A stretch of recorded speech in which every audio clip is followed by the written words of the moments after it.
Pode? Fale, Cleide. Olá, boa tarde a todos, boa tarde a todas. Sejam muito bem-vindos à página do Instituto na rede YouTube. Muito bem-vindos mesmo. Parabéns a todos os trabalhadores desse Brasil que, com certeza, está vendo e escutando a gente. Esta é a segunda live com o professor Alfredo Mata, da UNEB, aqui na página do Instituto, o Instituto Geográfico Histórico da Bahia, que tem 125 anos de funcionamento ininterrupto. Ele funciona ali bem no centro da cidade de Salvador, na Piedade, possui a maior coleção de jornais do estado da Bahia, tem uma vasta biblioteca com mais de 45 mil títulos e está sempre à disposição do público. É uma das instituições apoiadas pela Secretaria de Cultura do estado da Bahia, tem um site, o www.ighb.org.br, tem a página do YouTube, tem a página do Instagram, que é o IGH Bahia, e nós estamos convidando vocês para curtirem, para seguir o Instituto Geográfico Histórico da Bahia e participar dessas lives, não só com o professor Alfredo Mata, mas outras lives que nós estamos promovendo, live Personalidades. A próxima live será sobre a vida e obra de Raul Seixas. Que legal! Nós vamos divulgar ainda esse mês de maio que vai acontecer essa live. Então, mais uma vez, sejam todos bem-vindos e vamos passar a palavra agora para o nosso grande colaborador, professor Alfredo Mata. Boa live a todos. Ok. Boa tarde a todos. Agora eu estou com as 3 imagens aqui, só para dizer que, primeiro, realmente, boa tarde e um feliz 1º de maio a todos os trabalhadores, que somos nós, e precisamos, de fato, né, ter todo o cuidado, porque a gente precisa de um mundo onde os trabalhadores estejam livres dessa pandemia aí. Vamos reforçar o nosso isolamento. Mas a nossa conferência hoje tem a participação de 3 pessoas. Cleide, que é assessora do Instituto, está representando o Instituto, por isso ela abriu nosso evento. E Eudes, que está aqui conosco, faz parte de nossa equipe da UNEB, e ele vai nos assessorar, digamos assim, com as perguntas e as questões de vocês. Dito isso, eu passo a... Eu vou agradecer também ao Instituto pelo convite, não deixa de ser uma grande honra a gente fazer isso, e eu passo a mostrar para vocês agora o conteúdo da nossa aula 2. Deixa eu ver aqui.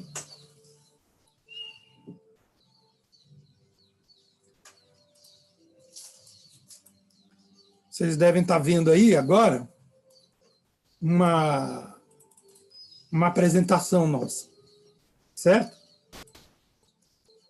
A gente começou com esse mesmo tópico da última vez, só que a gente centrou muito na questão das ancestralidades. E agora a gente vai trabalhar a questão de Salvador, metrópole colonial, e também o elemento da expansão para o interior. Bom, dando uma pequena revisão do final da aula passada, a gente estava falando que o descobrimento oficial do Brasil e da Bahia se deu em 1500, um descobrimento que a gente acha que foi intencional, por causa da pedra que havia na Esquadra de Cabral, uma pedra de fundação, um marco, né? E também por causa daquela questão que a gente fala na outra aula, não vou falar de novo, da carreira das Índias. Aquele caminho que ligava o Nordeste do Brasil, particularmente Salvador, e a Baía de Todos os Santos, ao mundo. Por isso, inclusive, eu coloquei aqui na apresentação uma imagem antiga da Baía de Todos os Santos. Tá? Entre 1501 e 1531, vários navegadores, entre eles Américo Vespúcio, esteve na Bahia. Foi Américo Vespúcio que, em sua frota, ele não era o comandante, primeiro entrou na Baía de Todos os Santos e deu este nome, eles deram este nome à Bahia. Em 1504, se inicia a exploração de pau-brasil, E entre 1513 e 1519, eles não têm certeza em que data surgiu, embora se presuma que em 1511 seja a data mais provável, havia já uma feitoria independente na Bahia.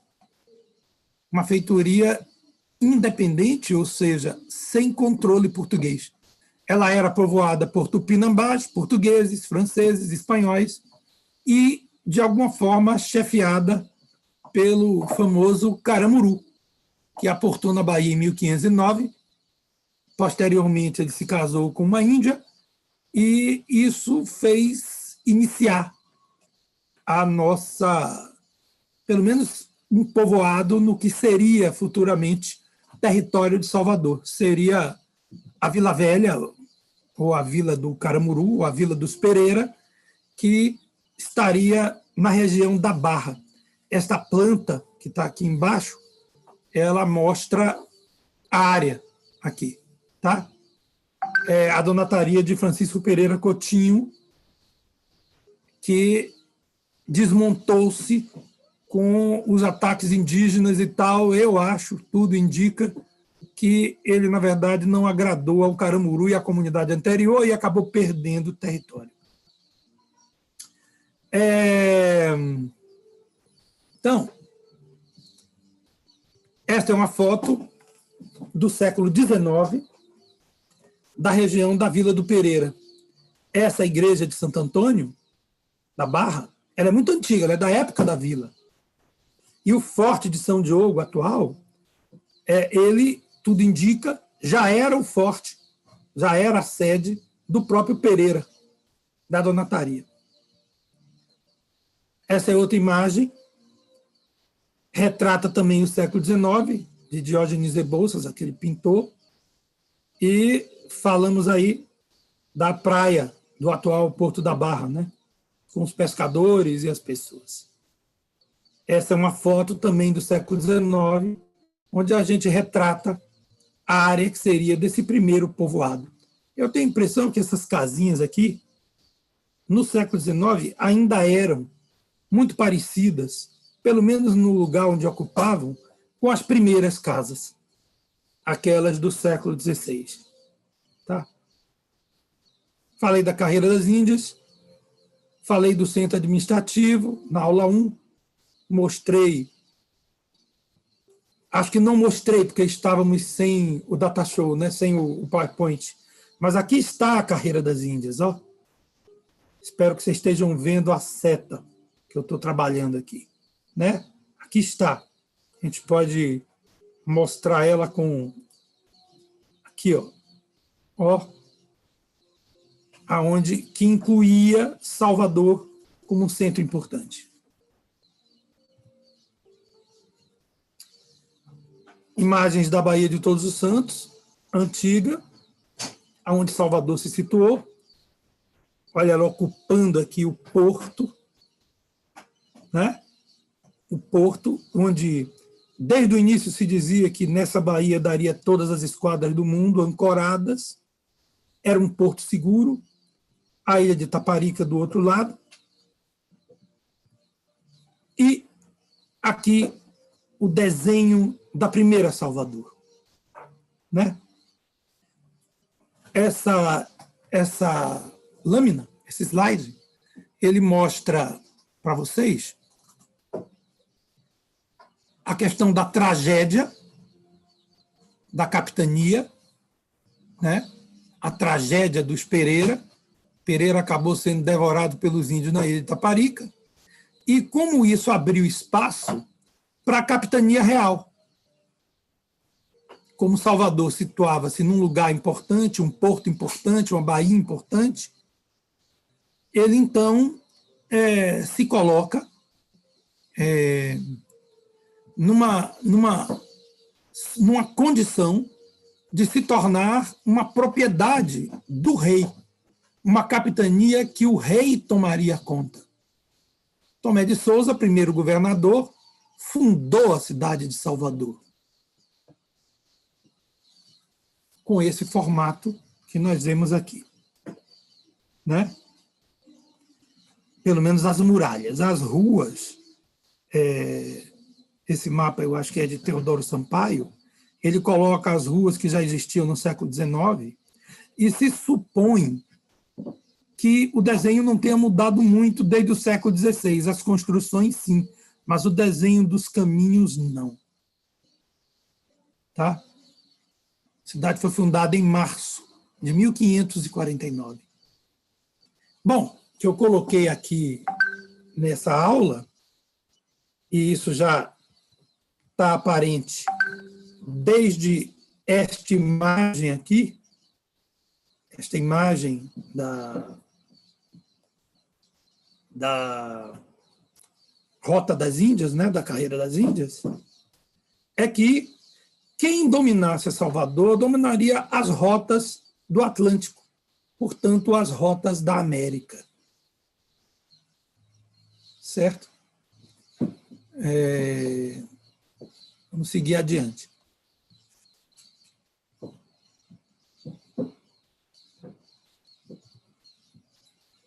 Bom, Salvador, certo?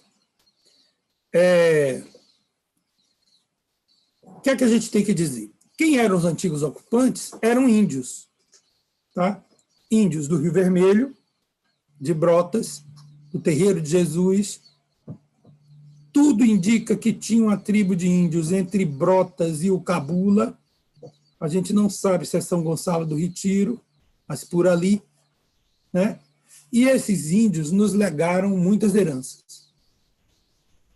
Nós temos expressões, temos bairros da cidade com nomes indígenas, temos elementos nas alimentações, na alimentação, na cultura, diversos pontos de cultura, e a gente não pode deixar de tentar resgatar e tentar olhar os bairros da cidade como centros de povoamento original tupinambá.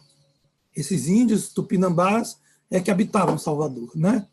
Muitos deles meio que cooptados pela relação com Caramuru e com a Casa da Torre, que vai surgir aí depois. A Vila Velha, um dos pontos originais da cidade, tinha portugueses do norte, galegos e índios. Africanos da Guiné haviam chegado antes dos de Angola e antes dos da Nigéria. Que herança temos deles? Né? Aliás, que herança temos também da Vila Velha? Tá? Gente de todas as Ásias, Europas, Áfricas. Salvador, gente, já nasce mundial. Esse é um ponto interessante. A cidade, ela é importante antes de nascer. Ela já se coloca como importante antes de ter nascido, por causa da questão da rota com as Índias e isso que eu falei da Carreira das Índias. Né? Que herança nós temos dessa cidade cosmopolita? Será que não é por isso que o soteropolitano é tão aberto, tão fácil de dialogar? Na verdade, é uma cidade que tem 500 anos de mistura. E ela foi uma das cidades do mundo mais importantes até esse período aqui, ó, 1760, 1780. Na verdade, enquanto durou a navegação a vapor. Que sociedade a gente tinha aqui?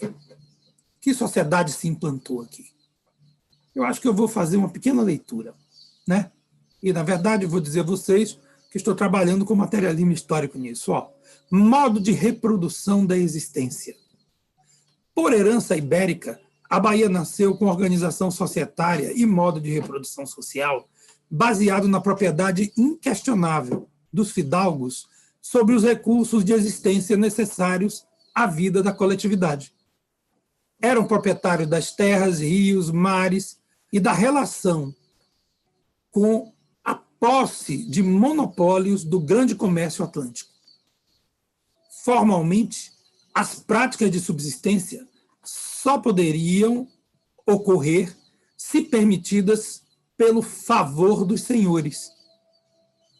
Portanto, os grandes proprietários, os senhores, eles permitiam ou não a vida dos outros. É isso que eu chamo de propriedade dos recursos da existência. Diferente do que vai acontecer no futuro aí em relação a essa data, a propriedade dos meios da existência, né? O senhor, ele é proprietário de todos os recursos. Qualquer pessoa, para fazer qualquer coisa, tem que ter autorização deles. Tá? Eles eram proprietários também da fé, ou seja, eles que diziam qual era a fé que deveria ser seguida, o que já implica em um aspecto colonizador forte e de imposição, cultura, relações sociais, modelos estéticos, ideologias, criação de padrões sobre o que era ou não recomendável, né? Então, havia uma regra simples. O fidalgo, ele era cristão, branco e homem. Essa é a sociedade tradicional que se forma. Quanto mais próximo de cristão, quanto mais próximo de branco, e quanto mais macho, mais você teria a chance de ser considerado um sujeito dominante. Um termo usado na época, né? Um fidalgo, né? Um filho de alguma coisa, né? E estabelecia-se, então, uma sociedade baseada no branqueamento. Realizou-se um poder baseado no prestígio das pessoas que tinham essas características ou mais próximas dela. Na capacidade dos poderosos de privilegiar, porque os poderosos, esses que eram fidalgos, eles tinham que mostrar que eram poderosos. Já que eles eram fonte de poder e fonte de prestígio, eles tinham a propriedade dos recursos e do fundamental da economia. Eles tinham as ligações de alianças entre poderosos, um aliado com o outro, por compadrio ou outro tipo de favorecimento, e eles tinham também a ligação com a metrópole, o que determinava um conjunto de elementos de poder que estava sobre eles. Salvador. Portanto, uma estrutura social, senhorial, com regras rígidas, entre aspas, regras rígidas, porque o ser humano é sempre especialista em quebrar regras, principalmente aqueles que estão teoricamente submissos. Tá? Mas eu coloquei aqui o fidalgo e o filho de qualquer coisa como os comuns. Essa ordem masculina branca católica, o senhor ordenado por Deus, dono dos recursos de reprodução da existência de todos os outros, dono da vida e da morte, representante do rei e, portanto, de Deus na terra. Isso vai durar sem muita alteração até 1763, em Salvador, que é a data que Salvador perde o status de capital do Brasil. Tá? Portanto, o poder e o domínio daquela sociedade se baseava no prestígio destes especiais fidalgos, na dependência que as pessoas terão deles e, portanto, na fidelidade que quem depende deve ter de quem tem prestígio. Isso é um modelo, é claro, ideal, é um desenho ideal da sociedade, seria assim, digamos, o manual distribuído e tal, que vai ser quebrado e rompido de diversas formas em todos os momentos e tal. Tá?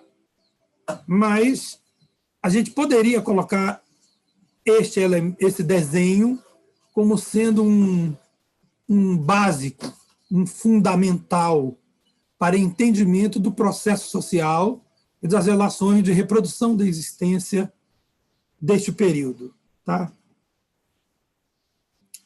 O trabalho e a remuneração existia.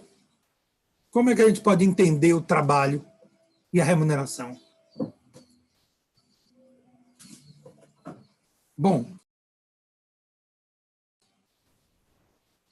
a gente tem a escravidão.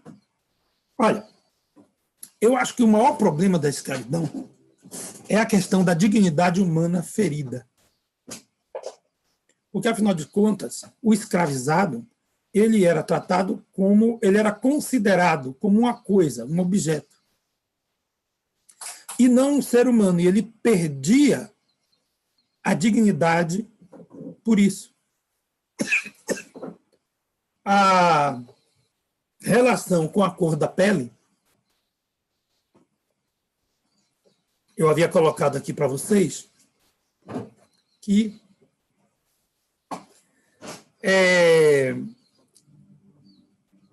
os portugueses não tinham uma escravidão por conta da cor da pele. Era uma escravidão muito mais voltada para a questão religiosa.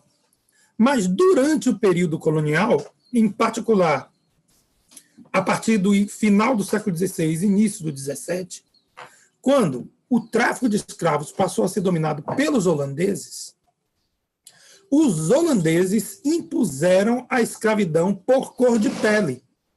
Enquanto que Portugal não escravizava cristãos de cor nenhuma, os holandeses, que passaram a dominar o tráfico, e os ingleses depois, passaram a optar e a designar a cor da pele como um desígnio do trabalho escravizado.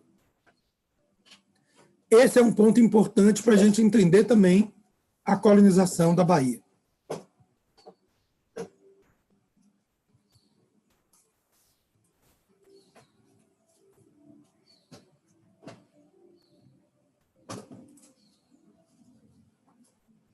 Alô?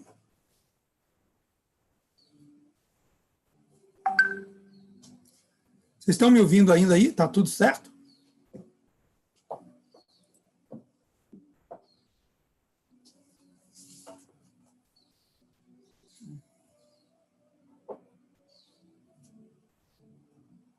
Ok. Deixa eu voltar a compartilhar a tela aqui, porque por algum motivo ele não quer passar. Minuto só, gente.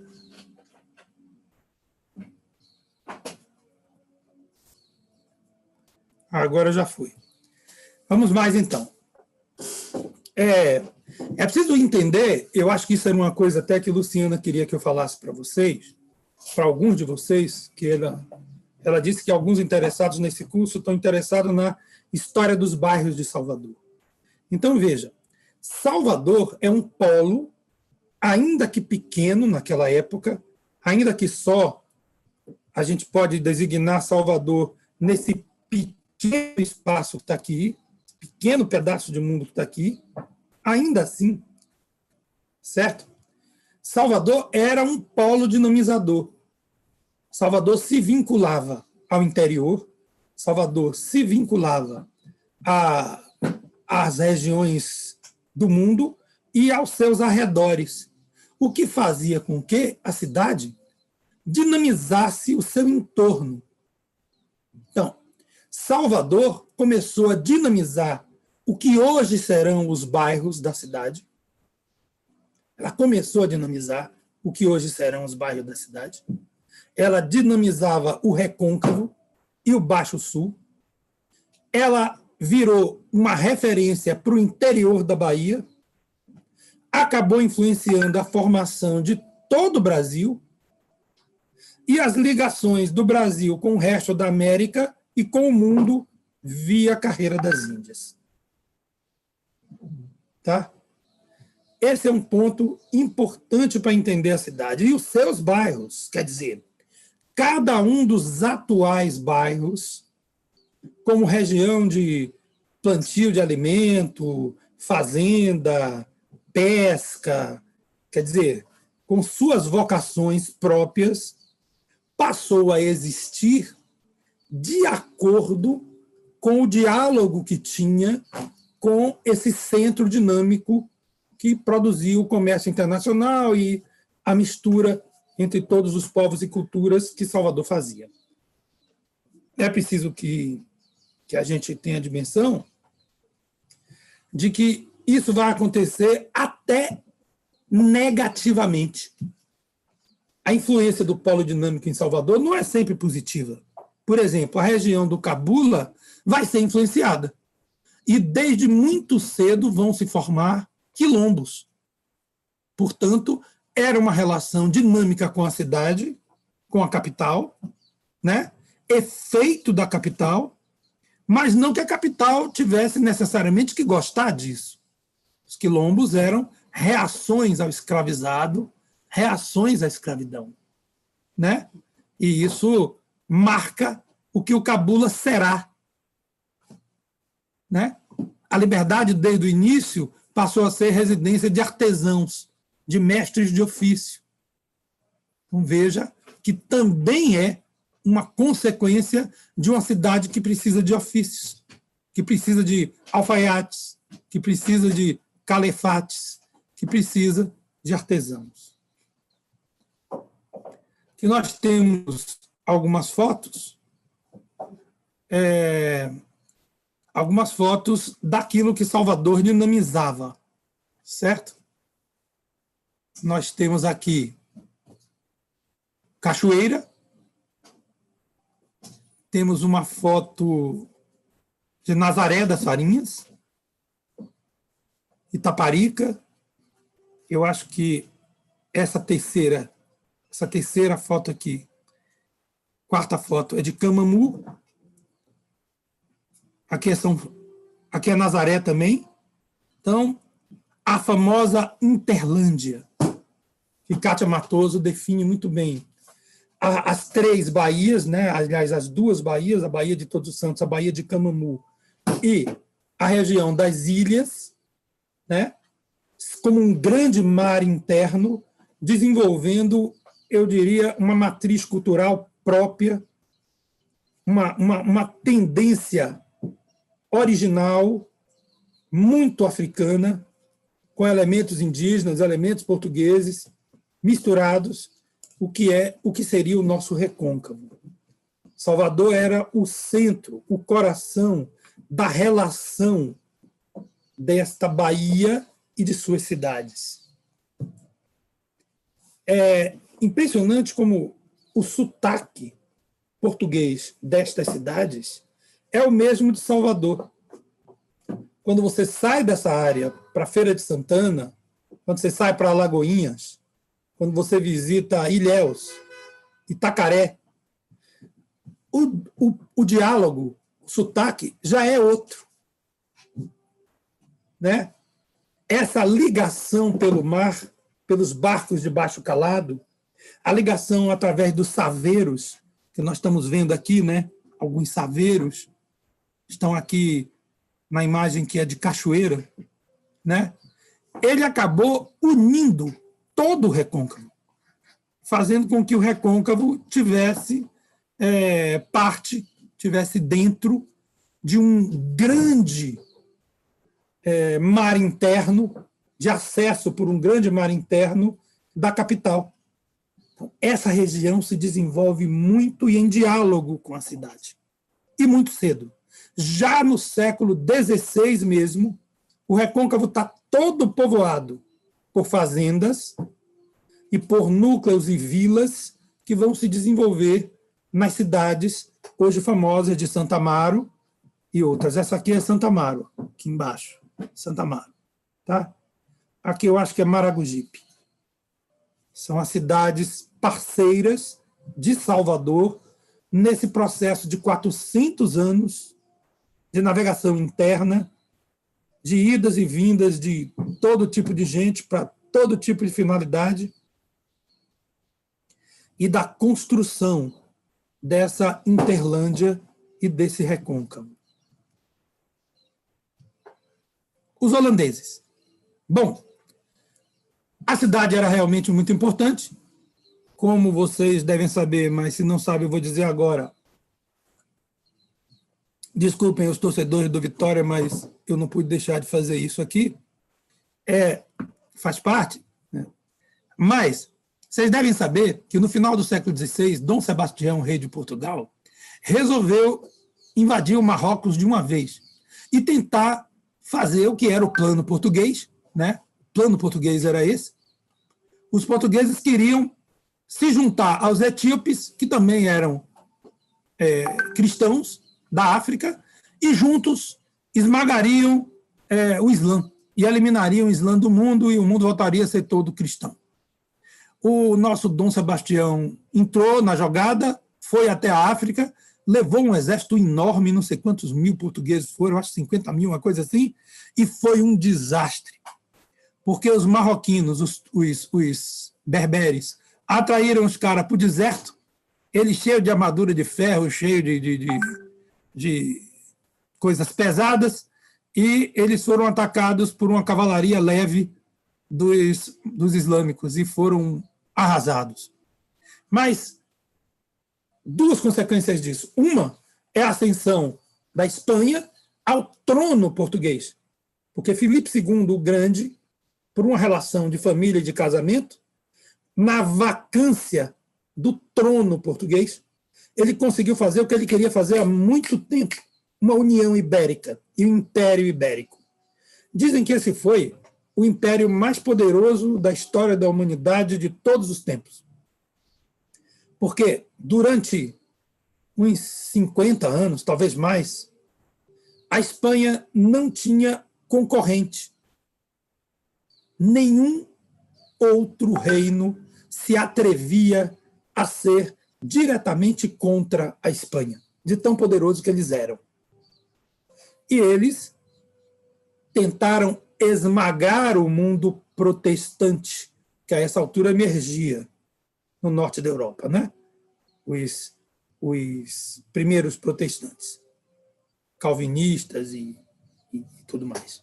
E a Holanda, que na época fazia parte dos domínios da Espanha, portanto, da União Ibérica, a Holanda era exatamente um dos primeiros países calvinistas. A guerra entre Holanda e Espanha foi imediata, ela aconteceu muito fortemente, e de represária aos holandeses, os espanhóis cortaram o acesso dos barcos holandeses e dos holandeses aos produtos das colônias portuguesas e espanholas na América. Entre eles, o Brasil e a Bahia.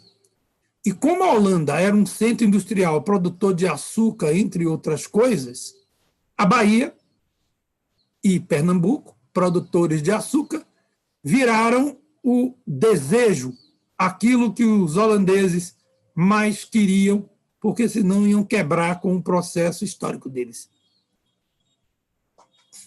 De qualquer maneira, é a partir desse ponto, inclusive, que a Holanda começa a fazer uma grande armada, a disputar os mares com a Espanha. Tem uma música de Milton Nascimento que faz isso, né? Que fala disso. Brigam Holanda e Espanha pelos domínios do mar, né? É dessa época, né? E é dessa época que os holandeses arrebatam dos portugueses as rotas do tráfico de escravos e passam a ser o principal traficante de escravos do mundo. Aliás, eles é que são os principais traficantes do mundo. Eles e os ingleses, né? 80%, 90% do tráfico de escravos da Terra foi feito por holandeses e ingleses. Tá? Mas como eles são países mais poderosos e incluídos no capitalismo central hoje, ninguém fala muito nisso, porque eles teriam, por conta da necessidade de reparação, muito mais a reparar do que Portugal, que hoje, se for para reparar, talvez repare com a coleção de rolha ou azeite de oliva, porque é tudo que eles produzem, talvez um vinhozinho. Mas eles não têm como reparar o dano produzido à África pela escravidão, que, além disso, afinal de contas, foi principalmente feita por Holanda e Inglaterra. Isso é pouco conhecido no Brasil e a gente tem que destacar isso, porque, de alguma maneira, eles querem ser perdoados. Foi nesse processo que os holandeses, ao acessarem a África, no final do século XVI e século XVII, resolveram que a escravidão tinha cor de pele. Era muito mais fácil controlar os escravizados por cor de pele. Porque, afinal de contas, se você tivesse escravizados de todas as cores, você não poderia identificar tão facilmente um escravo fugido e a administração seria mais difícil. Tá? Eu coloquei aqui Salvador como grande encruzilhada daquele período, né? E a guerra de reconquista, a batalha no interior, que faz surgir o Brasil contra a Holanda. Porque quando os portugueses finalmente conseguem se libertar da Espanha, 1640 e pouco, não lembro exatamente a data no momento, desculpem, fica como dever de casa, vocês pesquisam. Quando os portugueses finalmente conseguem se libertar, a Holanda já tinha invadido a Bahia, se bem que os baianos conseguiram expulsá-los, e Pernambuco, e aí sim não conseguiram expulsá-los, há muitos anos. Foram décadas de domínio. E a própria coroa portuguesa meio que já tinha desistido daquele pedaço do Brasil. Foram os pernambucanos e finalmente os baianos, mas porque viram que não tinha jeito, que reconquistaram a América holandesa, né? A região do Recife, de Pernambuco e do Nordeste, e se devolveram para o domínio português. Tá? Interessante que essa batalha continuou na África, porque os brasileiros também os portugueses também tinham desistido das colônias portuguesas que existem na África, que existiam na África, e que tinham sido tomadas por holandeses e, posteriormente, ingleses, em associação com os holandeses. Né? Então, havia aí uma região que Portugal não queria mais. Portugal só queria agora Angola, Moçambique, a Guiné-Bissau e tal. Tinha desistido, por exemplo, da Nigéria. E os baianos, a revelia de Lisboa, resolveram conquistar a Costa da Mina, lá embaixo. Forte da Mina, na região do Daomé. Contra a vontade do rei. Criou, inclusive, um embaraço diplomático com a Holanda, porque tinha acabado de assinar o armistício e lá vem os baianos querendo o vínculo e tal. Mas isso é interessante para ver a importância dos traficantes brasileiros e baianos, famílias de traficantes e proprietários de escravos que navegavam sob bandeira portuguesa, mas eram brasileiros e que, no final das contas, os holandeses acabaram aceitando e mantiveram uma feitoria lá, com brasileiros administrando e não portugueses. É algo que merece a atenção de uma história detalhada, não hoje, mas é algo importante. Essa imagem, Salvador em 1624. Salvador reconquistada em 1624. Carece de alguém fazer algum dia um museu virtual sobre isso aqui, né? A gente poderia ter subido aqui essa ladeira, né? Um dia, essa ladeira simulada dentro de um computador. Uma imagem de Salvador aí na época da conquista. Bom, e em relação ao interior? O que é que a gente pode dizer em relação ao interior? Olha, como eu disse, Salvador tinha esse papel que agora sim a gente pode chamar de metrópole colonial, né? Ela acabava sendo a gestora da colonização, né? Ela geria essa capacidade que Salvador tinha de penetrar no interior graças aos seus rios, ao seu porto. O Rio Paraguaçu, ele é muito interessante, porque ele é navegável de Salvador até Cachoeira, inclusive por barco maior, por saveiros maiores. Ele tem uma grande queda d'água na região de Pedra do Cavalo, uma cachoeira ali, o que torna inviável subir navegando. Mas se você subir a pé e chegar na parte de trás da cachoeira, ele se torna razoavelmente navegável entre navegação de canoa e trilhas até o sertão da Chapada Diamantina. E a partir da Chapada, encontram-se rios que vão dar no São Francisco. Fora a ideia de que o Rio São Francisco, que vem do Oceano Atlântico na fronteira de Alagoas e Sergipe, é outro ponto onde se pode entrar no sertão. Esse ponto é muito importante para a gente tentar entender que o sertão e o interior da Bahia vai se tornando o que a gente conhece aos poucos e na medida da administração, da gestão de Salvador. Uma primeira observação é sobre o que eu já falei, a Interlândia, aquelas cidades que eu coloquei as fotos. Aqui, nessa imagem, eu estou reproduzindo mais duas fotos. Cachoeira. Cachoeira é importante demais para o Brasil, gente. Tropas, colonizadores diversos, invasores, sanguinários, tem que ser dito, saíram de Cachoeira e chegaram em Goiás, chegaram no Mato Grosso, chegaram em São Paulo. Cachoeira tem uma importância para o Brasil que a gente precisa ressaltar e mostrar. O Brasil precisa lembrar-se disso. Tá? E aqui, esse outro desenho é da ruína da Casa da Torre. A Torre. O que talvez seja o mais próximo que o Brasil tem de um castelo com aspecto medieval. Ele só não tem as muralhas, né, de um aspecto medieval. Mas até torre ele tinha.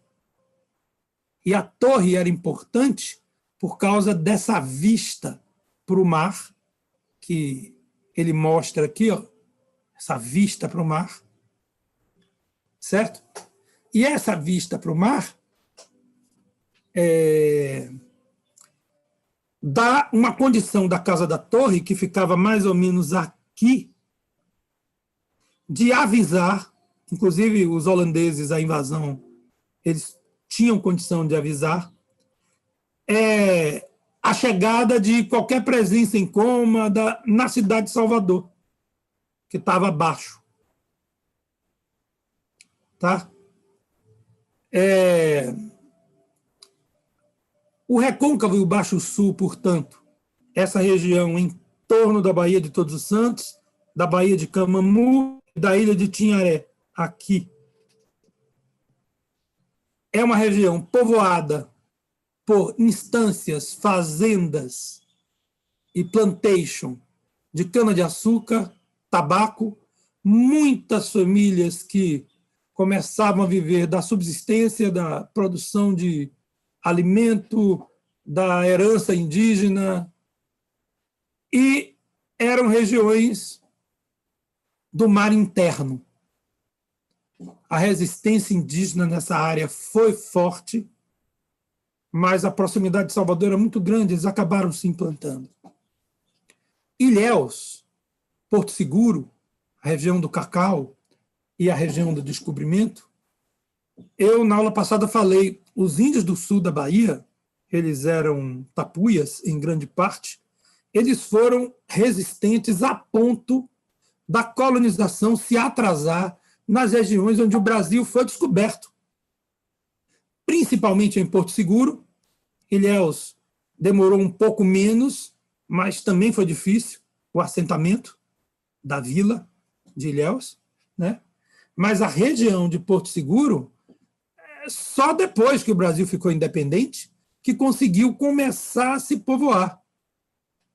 Porque os índios da região, eles impuseram derrota militar mesmo às tentativas de colonização, né?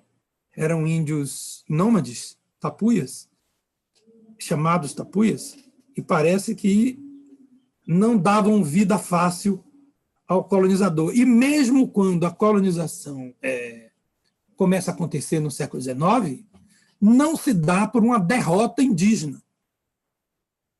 Ela vai acontecer por causa do próprio movimento dos índios de começarem a viver de uma forma mais próxima daquela que a colonização tinha trazido.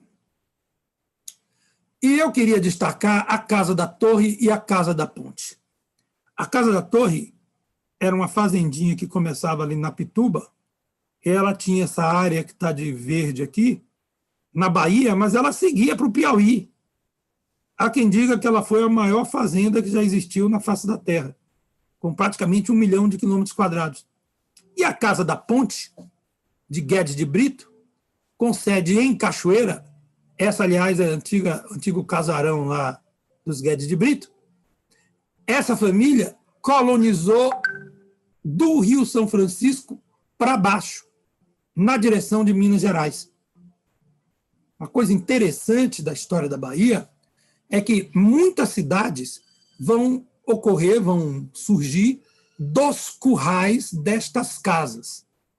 A Casa da Ponte vai sair da região da Praia do Forte, com a aliança dos índios, né, dos tupinambás da Casa do Forte. Eles vão ganhar um número enorme de, digamos assim, de pessoas e até de, digamos assim, soldados ou de capangas, né?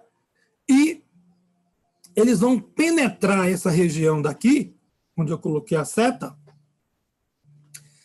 de maneira a sair fundando tudo quanto é cidade que você pode imaginar e que está lá hoje, de Itapicuru, Juazeiro, Canudos, Canudos não, que na verdade é posterior, era uma tribo de índios, mas Cumbe, que hoje é Euclides da Cunha, não é? Então, uma série de cidades, hoje cidades, que começaram como currais. E elas foram empurrando para o norte seus currais, suas tropas de boi, atravessaram o Rio São Francisco e continuaram até o Piauí. Daí vem aquela história do meu boi morreu, manda buscar outro lá no Piauí, né? Canção de roda cantada na Bahia, né? Isso ainda é uma memória. Já a Casa da Ponte, ela vai se chocar com os bandeirantes. Vocês vão lembrar que, a partir de um dado momento na história do Brasil, São Paulo começa a gerar também grupos de colonizadores, de invasores, que entram no interior. Eles entram no interior paulista, entram em Minas Gerais, entram no Mato Grosso. Na verdade, eles arrebentam com o Tratado de Tordesilhas, coisa que a Casa da Ponte não fez, nem a Casa da Torre. Eles respeitaram o tratado, eles não passaram para o outro lado, né? Mas os bandeirantes subiram e arrebentaram com o tratado. E foram ganhando a área que hoje é o Brasil, né? Mas o que eu quero chamar a atenção é o choque entre a Casa da Ponte e os bandeirantes. Parte de Minas é dita que já foi Bahia até hoje. Tem gente que diz, Montes Claros já foi Bahia.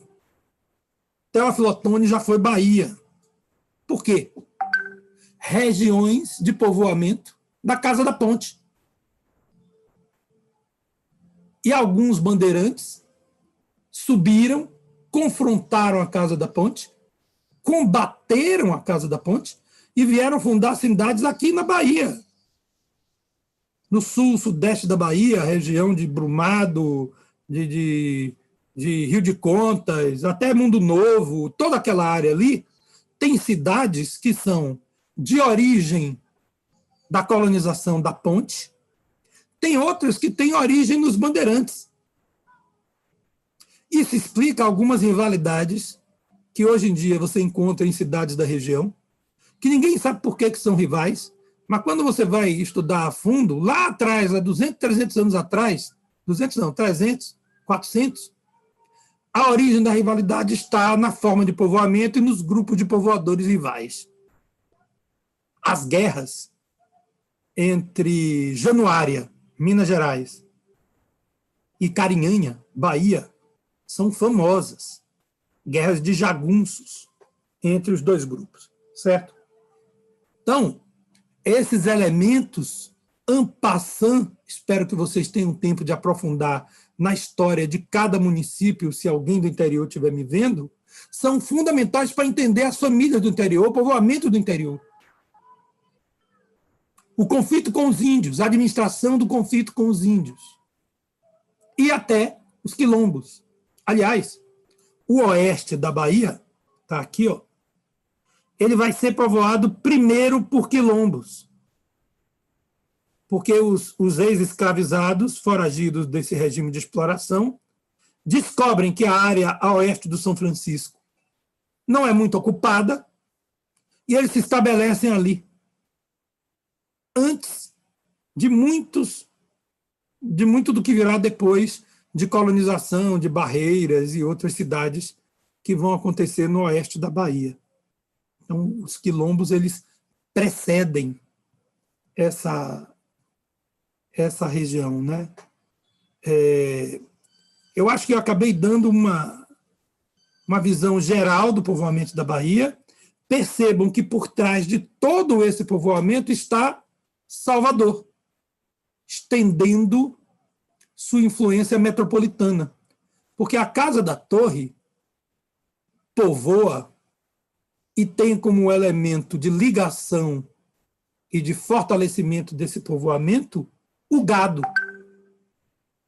O gado bovino, os tropeiros, né? A vinda do gado bovino para Salvador, que não é uma produção extensiva. Não imaginem aí boi que não acaba mais, porque, na verdade, as boiadas eram do tamanho do mercado de consumo. Salvador, uma cidade, sei lá, de 20 mil habitantes, 30, quanto vai consumir? Não é? Mas eram, sim, o suficiente para que se estabelecesse como, digamos assim, o motor da propriedade a exploração do gado. O sudeste da Bahia vai ter muita característica da mineração, das pedras preciosas, né? Dos garimpeiros, misturada com essa questão do gado também e tal. Ou seja, são os povoamentos que Salvador demanda, ao menos em parte, para que se sustente para exportação, e, por outro lado, que Salvador sustenta para que a colonização consiga chegar ao interior. Haveria aí uma série de possibilidades de você construir genealogias do interior ligadas a essa penetração. O Instituto Genealógico da Bahia, ligado ao Instituto Histórico, tem estudos sobre isso. Tá? Deixa eu ver o que mais. Bom, aí é um pouco do gente falava antes, certo? Porque os mundos que se cruzam, eu não sei se eu falei do Rio São Francisco. Não, né? Aqui embaixo é que eu vou falar. Porque aqui você encontra a questão dos tropeiros, tá? Essas duas fotos de cima, preta e branca, são Feira de Santana, já no início do século XX. O centro de todos os tropeiros. É importante perceber que Feira de Santana vai se tornar uma cidade entroncamento de todos os caminhos desde o início. Ela é a porta do recôncavo, e se Salvador é importante como polo dinamizador de ocupação de espaço e de penetração da sociedade colonial na Bahia, só é porque Feira de Santana serve de funil. Então, de alguma maneira, todo esse tráfico passa em Feira. Tá? Coloquei aqui também uma foto das barcaças do Rio São Francisco, tradicionais, em Juazeiro. Aqui é Juazeiro também. Juazeiro se torna uma base sólida da Casa da Torre, um curral, mas também um ponto de penetração no interior. Aqui nós temos um elemento que caracteriza os tropeiros. Essa é uma pista de tropeiros que ainda existe na região de Itapicuru, na Bahia. E aqui, salvo engano, é Rio de Contas. Aqui embaixo, onde tem dois meninos. Certo? Essa é a nossa metrópole colonial, Salvador, já no século XVII, já se esgueirando para além do núcleo inicial, já começando a descer aqui, ó, o Pelourinho, aqui, né? Já com a ladeira do Tabuão aqui, ó, mostrando a que veio, certo? Já avançando para o Forte de São Pedro, tá? E observem que esse dique daqui não é o atual dique, é o dique que existia na Baixa dos Sapateiros, certo? Esse aqui, ó, que é o dique original é na Baixa dos Sapateiros, depois que vai surgir o dique do Tororó, que a gente conhece. A Baixa dos Sapateiros vai ser aterrada no século XIX e vai constituir uma rua, a Rua da Vala. Antigamente era assim chamada. Essa metrópole colonial, como uma sociedade que eu classifico como senhorial, apesar de esse nome não ser perfeito, acho que falta um estudo para dizer que sociedade era aquela, era uma sociedade pré-capitalista, que eu prefiro dizer que é senhorial, né? Ela serviu, então, de centro de uma colonização, se espalhando pelo mundo, espalhando por todos os lugares. Ela vai tornar o Recôncavo sua área de cultura interna, sua área de cultura vizinha,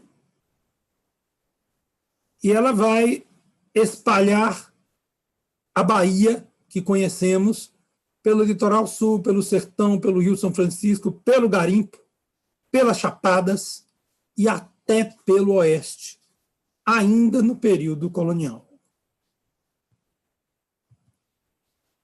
O Instituto Histórico nos recomenda que a gente procure terminar pelo menos a parte da palestra com 1 hora e a gente permita que vocês façam perguntas e interações durante o resto do tempo. Então, a gente está completando 1 hora e terminando essa primeira aula, eu vou passar aqui para Eudes para ver se ele conseguiu coletar perguntas e questões para a gente responder, enfim, fazer uma interação com vocês. Tá bom? Então, por favor, Eudes. Cleide, tem alguma observação a fazer? Antes de você, Eudes, deixa eu ver se Cleide tem alguma coisa.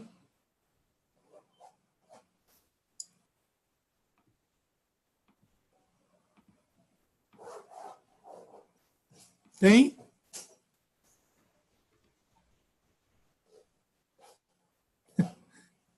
Diga, moça.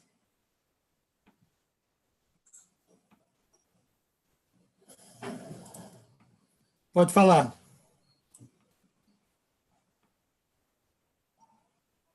Não, está tudo tranquilo. Então tá. Então vou passar para a Eudes. Eudes, o que é que você viu aí de questão? Então, Alfredo, eu acho que as questões vão ter que ser realmente feitas em bloco, porque foram muitas, né?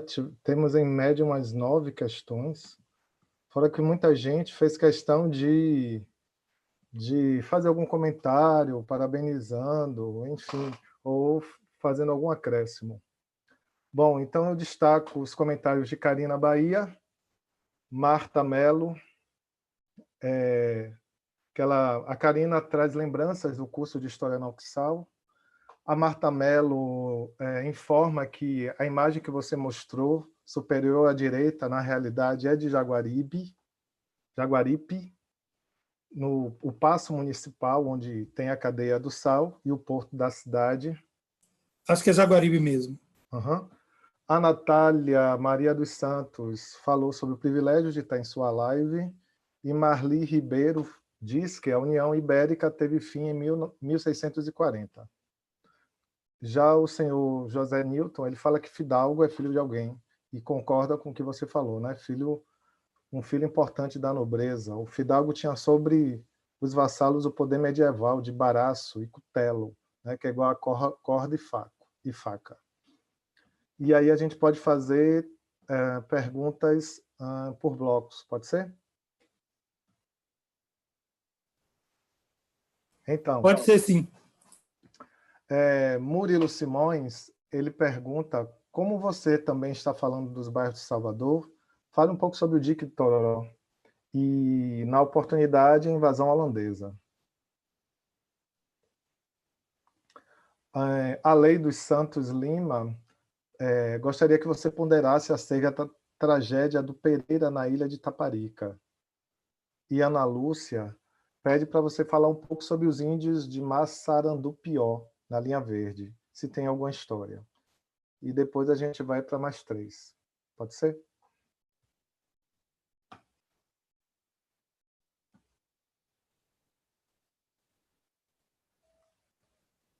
Quer que eu repita?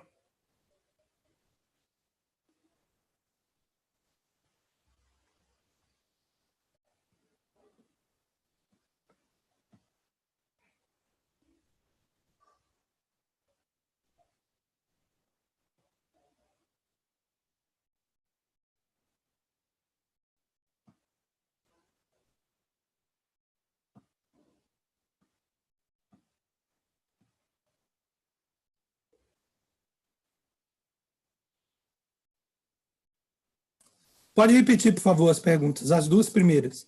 Massarandupió eu lembro. O Murilo Simões já disse que, já que você está trabalhando sobre os bairros de Salvador, falar um pouco sobre o dique do Tororó e a invasão holandesa e a Lei dos Santos, que você pudesse ponderar acerca da tragédia de Pereira na ilha de Taparica. Certo. Olha, o dique do Tororó, na verdade, o dique, originalmente, era o dique, como eu falei, da Rua da Vala, ou seja, da Baixa dos Sapateiros. O dique protegia o primeiro morro. Se você olhar a partir da Cidade Baixa, né, sobe o morro, que é o morro onde está o Cidade Alta, e ele desce na Baixa dos Sapateiros. Tá? É ali que está o dique, uma parte do dique. É claro que esse dique é sobre o mesmo rio, que é o atual dique do Tororó, e ele vai servir de uma opção de defesa para a cidade holandesa contra a Reconquista. Por muito tempo, na verdade, ele vai marcar a separação da região urbana de Salvador da região suburbana, porque por muito tempo Brotas não passava de uma região de fazendas, sítios, chácaras e produção de alimentos para o centro da cidade, né? Então tem essa função de defesa e acabou servindo como delimitador de alguns bairros da cidade. Em relação ao Pereira, o que a gente tem notícia é que houve o desentendimento entre o donatário e Caramuru eram contínuos e frequentes. Há uma dúvida no ar, ninguém tem provas de que houve uma armação ou uma armadilha que teriam feito o donatário cair nessa armadilha lá em Taparica. Mas a verdade é que o donatário ele foi lá dar combate aos índios e encontrou uma situação onde ele morreu. E uma situação que tudo indica foi preparada para isso, tipo emboscada e coisa assim. E a gente não tem nenhuma notícia se Caramuru ou os habitantes da Vila Velha teriam reagido ou ficado, de alguma maneira, preocupados com isso e tal. E, no final das contas, por que haveria uma reação contra o Pereira, mas não contra Caramuru? Quer dizer, Caramuru não tocaram nele, não mexeram nele, nem nos habitantes europeus da Vila Velha, os mais antigos. Então, eu tenho a impressão que pelo menos uma suspeita de que isso não foi sem querer, não foi casual. É uma suspeita, a gente põe no ar essa suspeita. Em relação a Massarandupió, especificamente, eu não sei muita coisa. O que eu sei é que os índios do litoral norte, os tupinambás do litoral norte, acabaram cooptados pela Casa da Torre ou pelos senhores de engenho, pelos jesuítas, certo? Pelas missões jesuítas que se instalaram na região. E, de alguma maneira, esses grupamentos indígenas se situaram próximos desse processo de colonização que avançava. Detalhes sobre Massarandupió eu não conheço. Pode fazer mais perguntas. Então, Osvanildo Ferreira, ele diz que são 3 grupos que povoam a Bahia. Casa da Torre, Casa da Ponte e os Quilombos. Ele coloca como pergunta. Certo. Augusto Carlos Duarte, ele pede para você indicar a bibliografia sobre a casa, né, da Torre e a de Guedes Brito. Sim.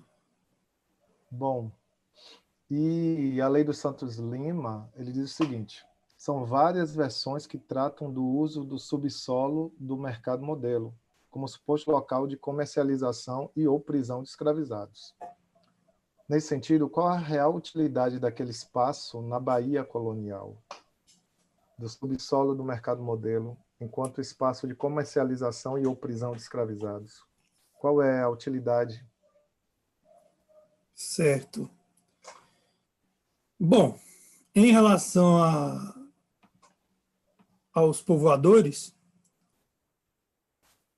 coloniais, eu acredito que a Casa da Torre, a Casa da Ponte, sim, os quilombos, não podemos desprezar os índios que já estavam lá, como é que eles vão se configurar no final das contas. E eu acho também que a gente pode considerar os bandeirantes.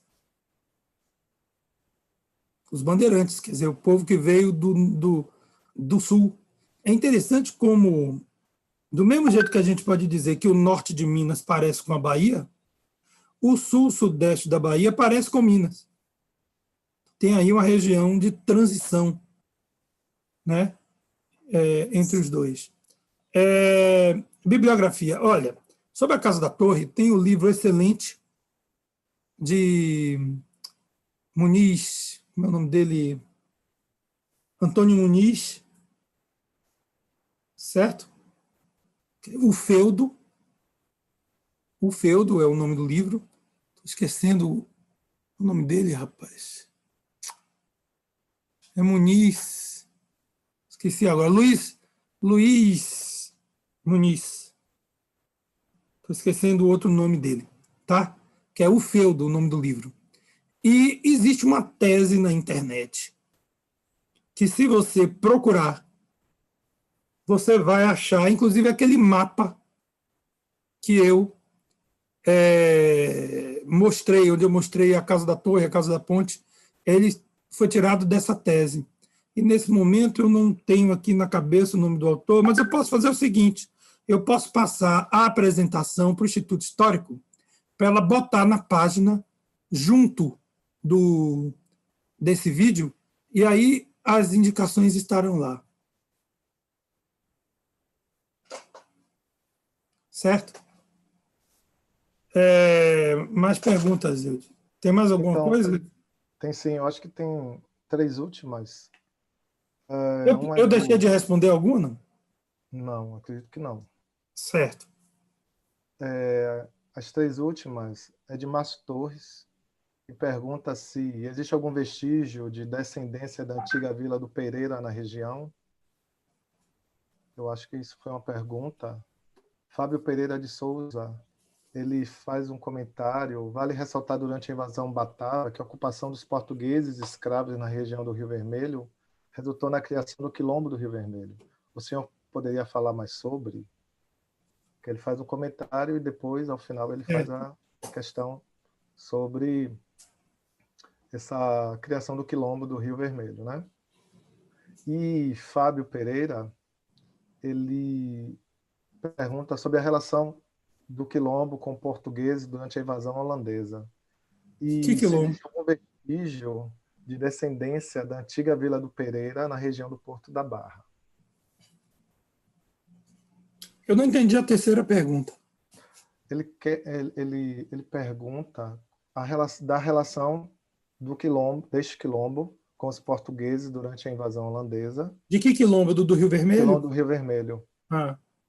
E se existe algum vestígio de descendência da antiga Vila do Pereira na região do Porto da Barra.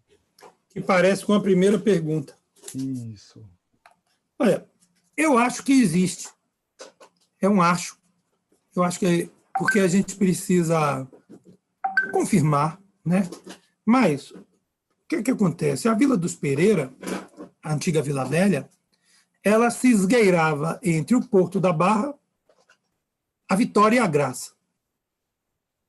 A Igreja da Graça, a Igreja da Vitória são marcos desta vila também, né? São posições muito antigas de povoamento. E o próprio Porto da Barra, com o Forte de São Diogo e a Igreja de Santo Antônio. Ao redor disso, surge a Vila de Pescadores e de Agricultores, que estava ligada ao grupo do Caramuru e aquela vida ali. Quando é que Salvador vai absorver essa região? Salvador só absorve essa região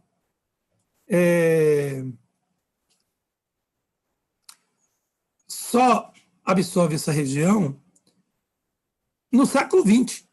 Até o século XIX e até o início do século XX, o Porto da Barra ainda é uma região de veraneio, uma coisa assim, distante, não é um bairro, né?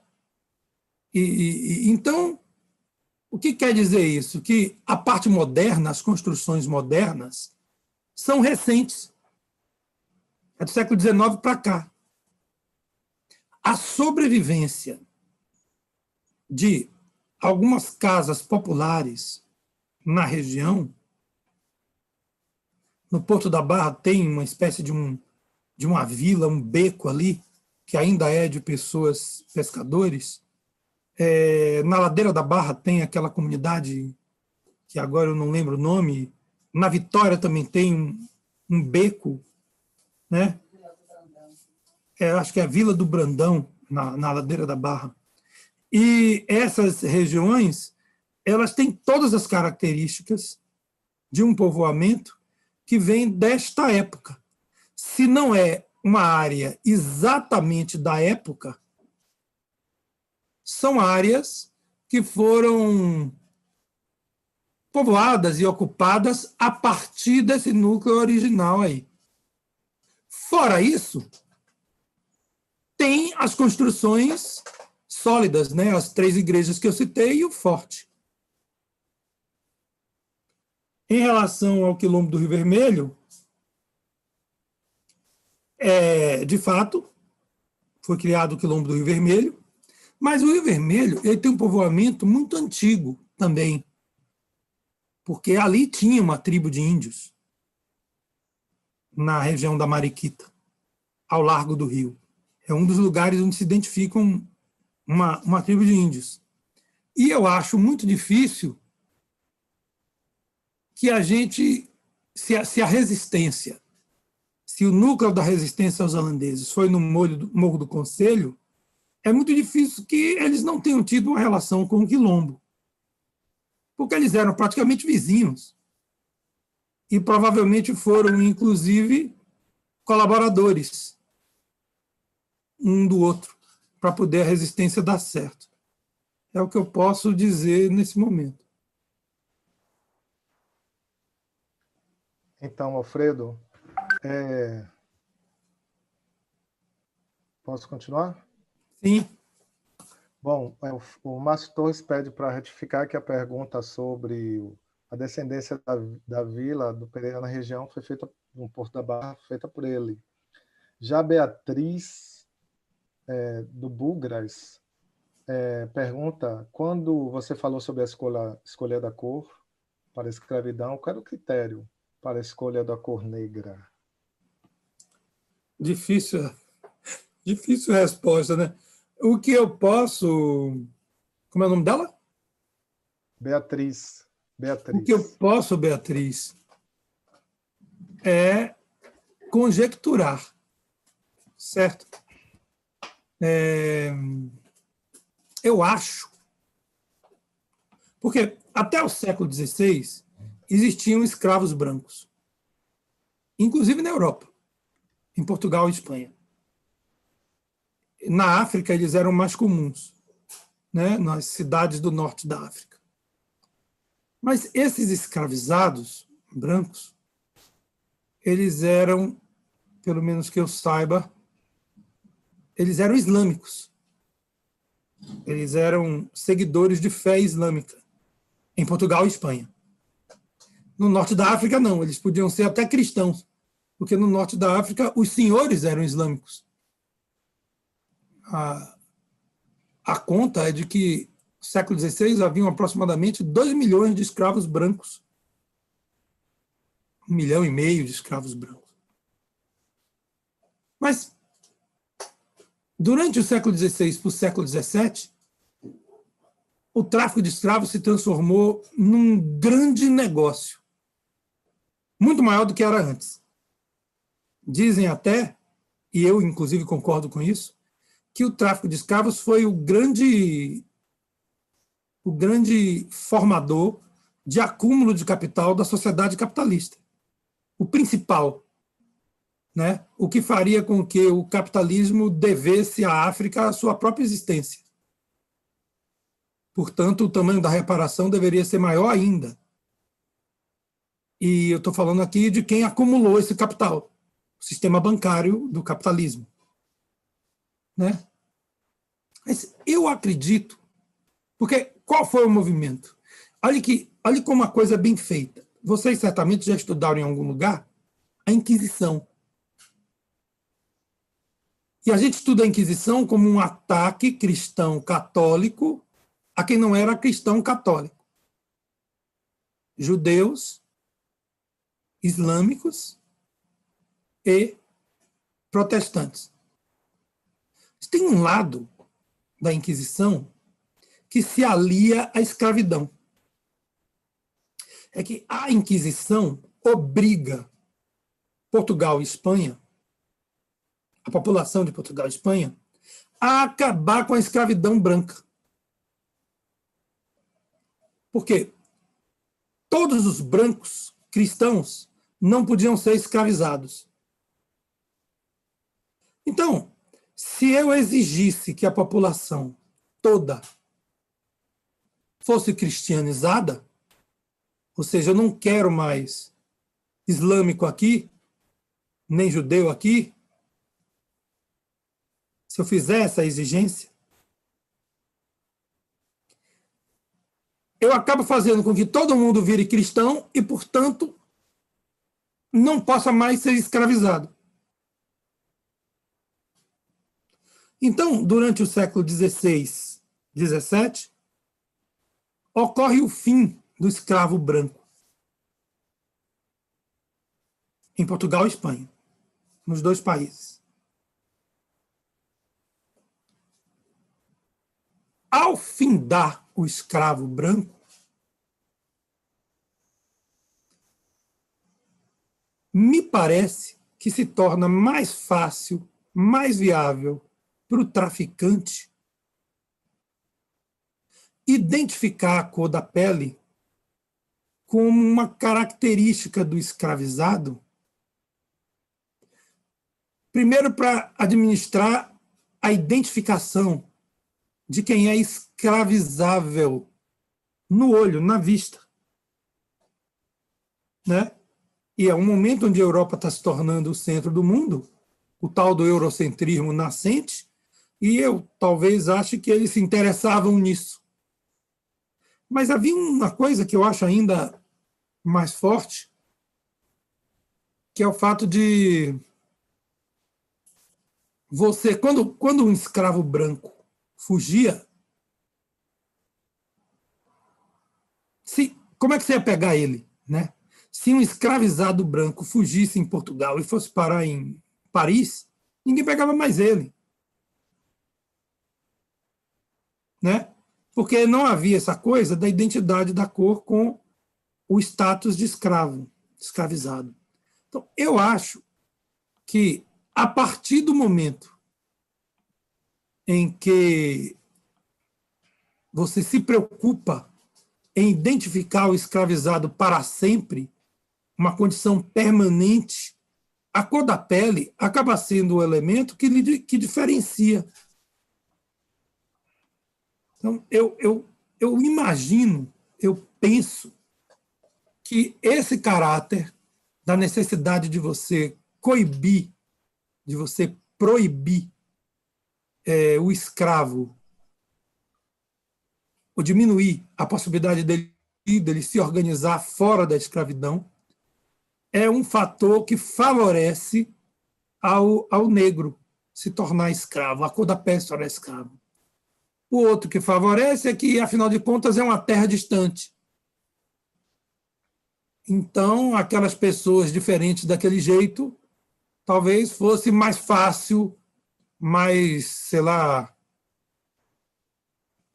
talvez o europeu se tornasse mais confortável em não escravizar alguém com a mesma cor da pele dele, afinal de contas, ele podia ser escravizado também.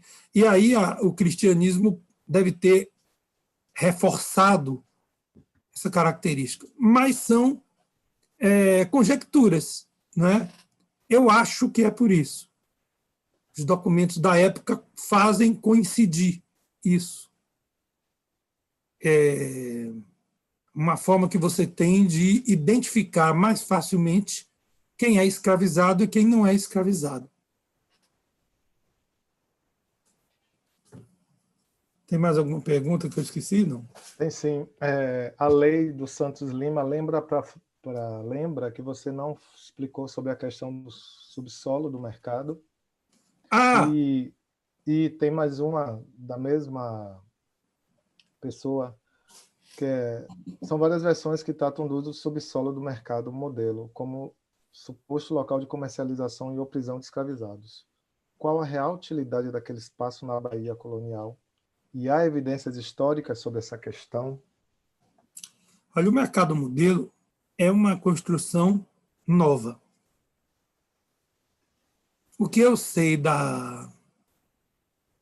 do local onde os escravizados, que na verdade esse é o termo que a gente deve usar, o que eu sei do local onde os escravizados eram guardados é no próprio Solar da União, onde eles chegavam em grande parte, e havia também, eles estavam muito presentes na Casa Pia de Órfãos de São Joaquim, ali onde está São Joaquim, que depois que deixou de ser o noviciado dos jesuítas, passou a ser um centro onde os escravizados eram triados antes de seguirem adiante lá. O mercado modelo é uma construção relativamente recente. Ele é de meados do século XIX.